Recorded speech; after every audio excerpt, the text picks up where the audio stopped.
Hi everyone, welcome. I wanted to talk to you about yesterday because it was a lot. I live in Westminster, California, and if you've been following the news at all the last couple of days from California, you know that there has been a major chemical emergency unfolding at the GKN Aerospace facility in Garden Grove. There's a 34,000 gallon storage tank containing a chemical called methyl methacrylate, or MMA, and it began overheating on Wednesday, the 21st. Fire crews from the Orange County Fire Authority responded and initially got things under control enough to lift evacuation orders that night, and we weren't evacuated that first night. But then the next morning, the news got worse. The tank wasn't cooling down, it was heating up. It was rising about 1 degree per hour, and fire officials were being very honest with the public. This tank was going to fail in one of two ways. Either it spills thousands of gallons of toxic chemicals or it explodes. So neither of those options sounded great to me. So yes, we evacuated. My husband, my 17-year-old son, and our two large Labrador retrievers, and I packed up and got out. Now here's where I want to show you something interesting. Someone built an interactive hazard zone simulator specifically for this incident, and it maps out blast radius zones that the toxic plume would travel based on live wind data. When I pulled it up, winds were coming from the west at about 8 miles per hour, gusting up to 20.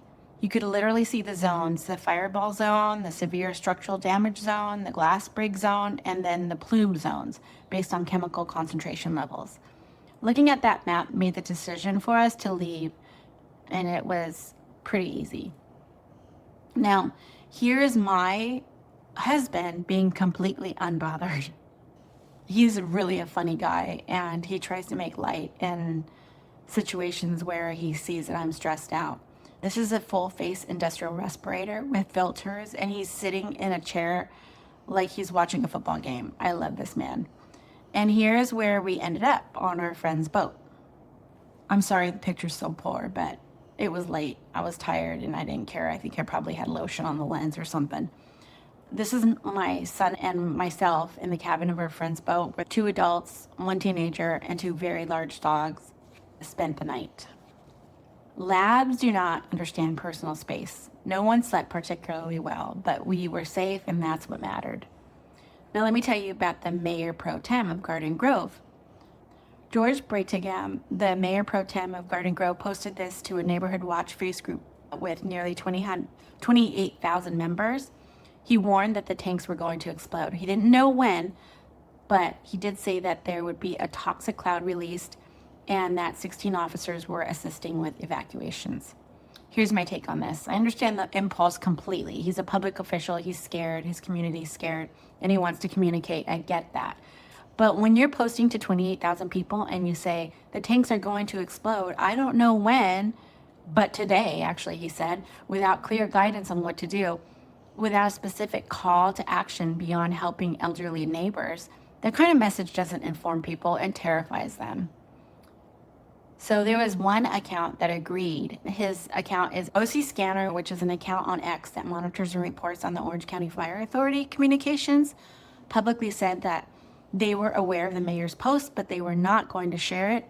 They called it fear-mongering, and I think I agree with him, and said it was not something a public official should be putting out at that time. That post got 84,000 views. People were watching this unfold in real time, trying to figure out who to trust. To be fair to the mayor, he clearly cares about his community, and at the same time, words from public officials carry enormous weight in emergencies. There is a real responsibility there.